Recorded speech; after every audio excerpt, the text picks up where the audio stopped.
ಚಲಿಸುತ್ತಿದ್ದ electrical bike short ಸರ್ಕ್ಯೂಟ್ನಿಂದ ಏಕಾಏಕಿ ಹೊತ್ತಿ ಉರಿದಿದ್ದು ಬೈಕ್ ಸವಾರ ಪ್ರಾಣಾಪಾಯದಿಂದ ಪಾರಾಗಿದ್ದಾರೆ. ಬಾಗಲಕೋಟೆಯ ಇಳಕಲ್ ನಗರದ ಎಸ್ಆರ್ ಕಂಠಿ ವೃತ್ತದಲ್ಲಿ ಒಂದು ಘಟನೆ ಸಂಭವಿಸಿದ್ದು, ಇಳಕಲ್ ನಗರದ ವಿಷ್ಣು ಇಂದ್ರಗಿ ಎಂಬುವರಿಗೆ ಸೇರಿದ ಬೈಕ್ ಇದಾಗಿದ್ದು, ಬೆಂಕಿ ತಗುಲುತ್ತಿದ್ದಂತೆ ತಕ್ಷಣವೇ ಬೈಕ್ ಇಳಿದು ಬೈಕ್ ಸವಾರ ಪ್ರಾಣ ಉಳಿಸಿಕೊಂಡಿದ್ದಾರೆ. ಸ್ಥಳಕ್ಕೆ ಇಳಕಲ್ ಪೊಲೀಸರು ಭೇಟಿ ನೀಡಿ ಪರಿಶೀಲನೆ ಕೂಡ ನಡೆಸಿದ್ದಾರೆ. ಇಳಕಲ್ ಶಹರ ಪೊಲೀಸ್ ಠಾಣೆಯಲ್ಲಿ ಪ್ರಕರಣ ದಾಖಲಾಗಿದೆ.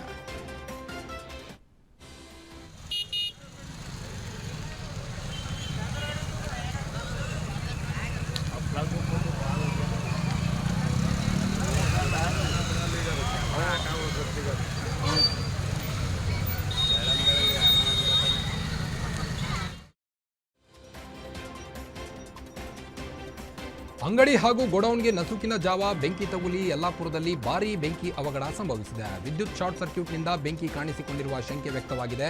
ಶಿವಾನಂದ್ ಮರಾಠಿ ಅವರ ಕಾಯಿ ಹಣ್ಣು ವ್ಯಾಪಾರದ ಅಂಗಡಿ ಹಾಗೂ ಗೋಡೌನ್ನಲ್ಲಿದ್ದ 10,000 ಅಡಕೆ ಹಾಳೆಯ ಪ್ಲೇಟ್ಗಳು ಬೆಂಕಿಯಲ್ಲಿ ಆಹುತಿಯಾಗಿವೆ. ಇನ್ನು 80 ಲೀಟರ್ ಜೇನುತುಪ್ಪ, 6 ಕ್ವಿಂಟಲ್ ಬಾಳೆಕಾಯಿ, 1 ಟನ್ ಬರಡುಕಾಯಿ ಸೇರಿದಂತೆ ಲಕ್ಷಾಂತರ ರೂಪಾಯಿ ಮೌಲ್ಯದ ವಸ್ತುಗಳು ಸುಟ್ಟು ಕರಕಲಾಗಿವೆ. ವ್ಯಾಪಾರಿಗಳಿಗೆ ಲಕ್ಷಾಂತರ ರೂಪಾಯಿ ಆರ್ಥಿಕ ನಷ್ಟ ಉಂಟಾಗಿದೆ. ಸ್ಥಳಕ್ಕೆ ಅಗ್ನಿಶಾಮಕ ದಳದ ಎಫ್ಎಸ್ಒ ಶಂಕರಪ್ಪ ಹಾಗೂ ಸಿಬ್ಬಂದಿಗಳು ಬೆಂಕಿ ನಂದಿಸಿದ್ದಾರೆ. ಅದೃಷ್ಟವಶಾತ್ ಯಾವುದೇ ಪ್ರಾಣಹಾನಿ ಸಂಭವಿಸಿಲ್ಲ.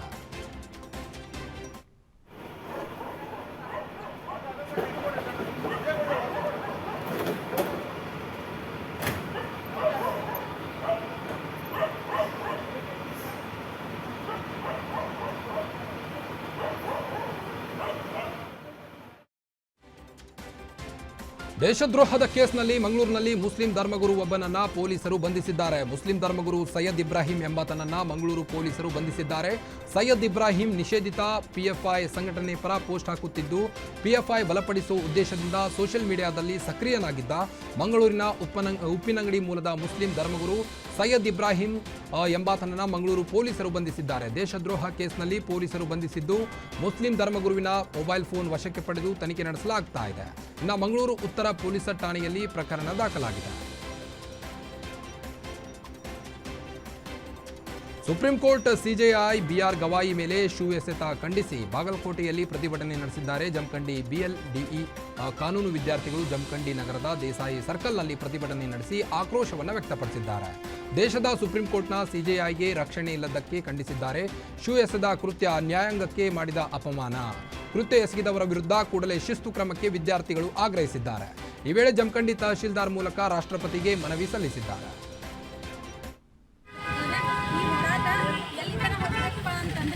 ಯಾವುದೇ ರೀತಿಯಾದಂತಹ ಹಂತಮುಖಿ ನ್ಯಾಯಾಧೀಶರಾಗಲಿ ಯಾವುದೇ ಒಂದು ಲಾಯರ್ ಆಗಲಿ ಅವ್ರ ಮೇಲೆ ಇಂಥ ಧೋರಣೆಗಳು ಆಗಬಾರ್ದು, ಅದನ್ನು ತಡೆಗಟ್ಟಬೇಕು, ಮುಟ್ಟುಗೋಲು ಹಾಕಬೇಕಂತ ಹೇಳಿ ನಾವು ಈ ಪ್ರತಿಭಟನೆಯನ್ನು ಮಾಡಕತ್ತೀವಿ. ಹಂತಮುಖಿ ನ್ಯಾಯಾಧೀಶರಿಗೆ ಇಂಥ ಅನ್ಯಾಯ ಆಗೈತಪ್ಪ ಅಂತಂದ್ರೆ ನಾವು ಎಲ್ಲಿವರೆಗೂ ಈ ಹೋರಾಟವನ್ನು ಮಾಡಬೇಕು ಅಂದ್ರೆ ಅವ್ರಿಗೆ ನ್ಯಾಯ ದೊರಕಿಸ್ಕೊಡ್ಬೇಕು, ರಾಕೇಶ್ ಅವರಿಗೆ ಶಿಕ್ಷೆ ಆಗಬೇಕಂತ ಹೇಳಿ ಹೇಳ್ಕೊಂಡು ನಾವು ಈ ಪ್ರತಿಭಟನೆಯನ್ನು ಮಾಡತ್ತೀವಿ. ಹೊಳೆಬೆನವಳ್ಳಿ ಗ್ರಾಮ ಠಾಣಾ ಜಾಗದಲ್ಲಿ ಸ್ವಚ್ಛ ಸಂಕೀರ್ಣ ತ್ಯಾಜ್ಯ ವಿಲೇವಾರಿ ಘಟಕ ನಿರ್ಮಾಣ ಕಾರ್ಯ ವಿರೋಧಿಸಿ ಹೊಳೆಬೆನವಳ್ಳಿ ಗ್ರಾಮಸ್ಥರು ಶಿವಮೊಗ್ಗದಲ್ಲಿ ಪ್ರತಿಭಟನೆ ನಡೆಸಿದರು. ಹೊಳೆಬೆನವಳ್ಳಿ ಗ್ರಾಮದಲ್ಲಿ ಗ್ರಾಮ ಠಾಣಾ ಜಾಗವಿದ್ದು, ಈ ಜಾಗದ ಸುತ್ತಮುತ್ತ ಉಡಸಲಮ್ಮ, ಮಾತಂಗಮ್ಮ, ನಂದಿ ಬಸವೇಶ್ವರ ದೇವಸ್ಥಾನಗಳಿವೆ. ತ್ಯಾಜ್ಯ ವಿಲೇವಾರಿ ಘಟಕದಿಂದಾಗಿ ಊರಿನ ನಾಗರಿಕರಿಗೆ ಸಾಂಕ್ರಾಮಿಕ ರೋಗ ಹರಡುವ ಸಂಭವವಿದೆ. ಹೀಗಾಗಿ ಸಾರ್ವಜನಿಕರ ಹಿತದೃಷ್ಟಿಯಿಂದ ಹಾಗೂ ನಾಗರಿಕರ ವಿರೋಧವಿದ್ದರೂ ಈ ಜಾಗದಲ್ಲಿ ಸ್ವಚ್ಛ ಸಂಕೀರ್ಣ ತ್ಯಾಜ್ಯ ವಿಲೇವಾರಿ ಘಟಕ ನಿರ್ಮಾಣ ಮಾಡಬಾರದು ಎಂದು ಆಗ್ರಹಿಸಿದರು. ಸರ್ಕಾರದ ಉದ್ದೇಶಕ್ಕೆ ಕಾಯ್ದಿರಿಸಲಾಗಿರ್ಬೋದು, ಜನರಲ್ ಬಾಡಿ ಮೀಟಿಂಗ್ ಅಲ್ಲಿ ಅವರು ಡಿಸಿಷನ್ ತಗೋಬೇಕಾಗುತ್ತೆ. ಹಾಗಾಗಿ ಅವರಿಗೆ ಜನರಲ್ ಬಾಡಿ ಮೀಟಿಂಗ್ ಆಗತಕ್ಕ ಅವರಿಗೆ ಕಾಲಾವಕಾಶ ಕೊಡಿ. ನಿಮ್ದೇನು ಅಹವಾಲುಗಳಿದ್ರೆ ಅದನ್ನ ನಮಗೆ ಇಲ್ಲಿ ಕೊಡಿ. ಮೆಮೋರಂನ ನಾವು ಮೇಲಧಿಕಾರಿಗಳನ್ನ ಗಮನಕ್ಕೆ ತಗೊಂಡ್ಬಂದು ಅದನ್ನ ನಿರ್ಧಾರಕ್ಕೆ.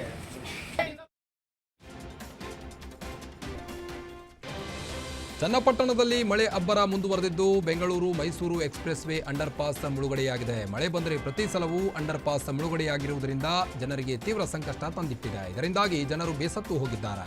ಅಂಡರ್ ಪಾಸ್ನಲ್ಲಿ ಕೆರೆಯೇ ಸೃಷ್ಟಿಯಾಗಿದೆ ಎಂದು ರಾಷ್ಟ್ರೀಯ ಹೆದ್ದಾರಿ ಪ್ರಾಧಿಕಾರದ ವಿರುದ್ಧ ಸ್ಥಳೀಯರು ಆಕ್ರೋಶ ಹೊರಹಾಕಿದ್ದಾರೆ. ಮತ್ತೊಂದೆಡೆ ಮಳೆ ನೀರೆಲ್ಲವೂ ಅಂಡರ್ ಪಾಸ್ನಲ್ಲಿ ನಿಂತಿದ್ದು, ನೀರು ಹೊರಹೋಗಲು ಸೂಕ್ತ ವ್ಯವಸ್ಥೆ ಕಲ್ಪಿಸಿಕೊಡಿ ಎಂದು ಕಿಡಿಕಾರಿದ್ದಾರೆ. ಕೋಲಾರದಲ್ಲಿ ಮಳೆಯ ಅಬ್ಬರ ಮುಂದುವರೆದಿದ್ದು, ಭಾರೀ ಮಳೆಗೆ ಬೃಹತ್ ಮರ ಧರಾಶಾಯಿಯಾಗಿದೆ. ಸರ್ವಜ್ಞ ಪಾರ್ಕ್ನಲ್ಲಿ ಮಳೆಗೆ ಮರ ಬಿದ್ದು ಮೇಲ್ಛಾವಣಿ ಕುಸಿದಿದ್ದು, ಮರ ಬಿದ್ದು ಪರಿಣಾಮ ಪಕ್ಕದಲ್ಲಿ ಇದ್ದಂಥ ಫುಡ್ ಕೋರ್ಟ್ ಹಾಗೂ ಸರ್ವಜ್ಞ ಮೂರ್ತಿ ಪುತ್ಥಳಿ ಇದ್ದ ಕುಟೀರ ನೆಲಸಮವಾಗಿದೆ. ಮೇಲ್ಚಾವಣಿ ಕುಸಿದ್ರೂ ಸರ್ವಜ್ಞ ಮೂರ್ತಿಗೆ ಯಾವುದೇ ಹಾನಿಯಾಗಿಲ್ಲ. ಹೊಸದಾಗಿ ನಿರ್ಮಾಣವಾಗಿದ್ದ ಫುಡ್ ಕೋರ್ಟ್ನ ಒಂದು ಭಾಗ ನೆಲ ಕಚ್ಚಿದ್ದು ಹಲವು ವಿದ್ಯುತ್ ಕಂಬಗಳು ಉರುಳಿ ಬಿದ್ದಿವೆ. ನಗರಸಭೆ ಕಾರ್ಮಿಕರಿಂದ ಮರ ತೆರವು ಕಾರ್ಯಾಚರಣೆ ಮುಂದುವರೆಸಿದ್ದಾರೆ.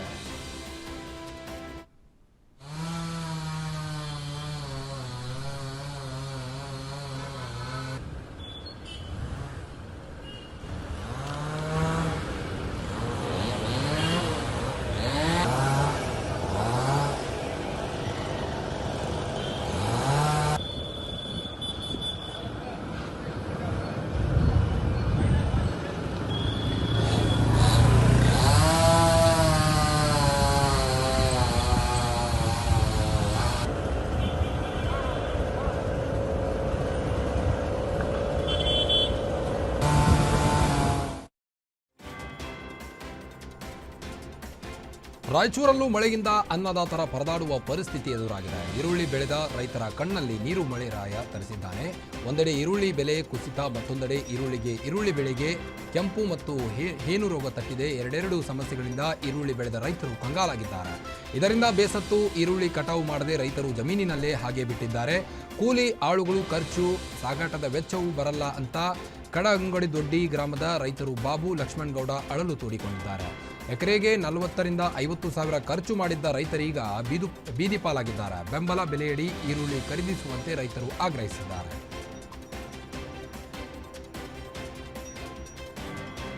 ಮಹಿಳೆಯರಿಗೆ ಕೆಎಸ್ಆರ್ಟಿಸಿ ಬಸ್ನಲ್ಲಿ ಉಚಿತ ಪ್ರಯಾಣದ ಜೊತೆಗೆ ಮಳೆಯಲ್ಲಿ ನೆನೆಯುವ ಭಾಗ್ಯ ಬಂದಿದೆ ಎಂದು ಟೀಕೆ ವ್ಯಕ್ತಪಡಿಸಿದ್ದಾರೆ. ಧಾರಾಕಾರ ಮಳೆಗೆ ಕೆಎಸ್ಆರ್ಟಿಸಿ ಬಸ್ ಮೇಲ್ಚಾವಣಿಯಲ್ಲಿ ನೀರು ಸೋರುತ್ತಿದ್ದು ಇದರಿಂದ ಬಸ್ನ ಪ್ರಯಾಣಿಕರು ಹೈರಾಣಾಗಿದ್ದಾರೆ. ಸರ್ಕಾರಕ್ಕೆ ಇಡೀ ಶಾಪ ಹಾಕುತ್ತಲೇ ಪ್ರಯಾಣಿಕರು ಪ್ರಯಾಣ ಮಾಡುತ್ತಿದ್ದಾರೆ. ಜೊತೆಗೆ ಈ ಸಮಸ್ಯೆ ಬಗ್ಗೆ ಕೆಎಸ್ಆರ್ಟಿಸಿ ಎಂಡಿ ಸೇರಿದಂತೆ ಇತರ ಅಧಿಕಾರಿಗಳಿಗೆ ಮೇಲ್ ಮಾಡಿದ್ದು ಈ ದೃಶ್ಯವನ್ನ ಪ್ರಯಾಣಿಕರು ಮೊಬೈಲ್ನಲ್ಲಿ ಸೆರೆ ಹಿಡಿದಿದ್ದಾರೆ.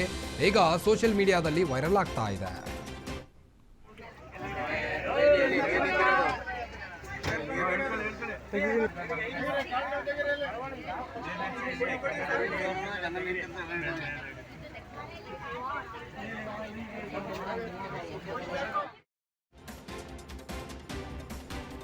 ಚಿತ್ರದುರ್ಗ ಹಾಗೂ ಹಿರಿಯೂರು ತಾಲೂಕಿನಲ್ಲಿ ವರುಣಾರ್ಭಟ ಮುಂದುವರೆದಿದ್ದು ಸುರಿದ ಮಳೆಗೆ ರೈತರು ಸಂತಸ ಪಟ್ಟಿದ್ದಾರೆ. ಅರ್ಧ ಗಂಟೆ ಕಾಲ ಸುರಿದ ಮಳೆಗೆ ಕೋಟೆ ನಾಡಿನ ವಾತಾವರಣ ತಂಪಾಗಿದೆ. ಮತ್ತೊಂದೆಡೆ ಕಳೆದ 3 ದಿನಗಳಿಂದ ಸುರಿದ ಮಳೆಗೆ ರಸ್ತೆಯ ಮೇಲೆ ನೀರು ಹರಿದು ಬೈಕ್ ಸವಾರರು ಪರದಾಡುವಂತಹ ಪರಿಸ್ಥಿತಿ ಎದುರಾಗಿದೆ.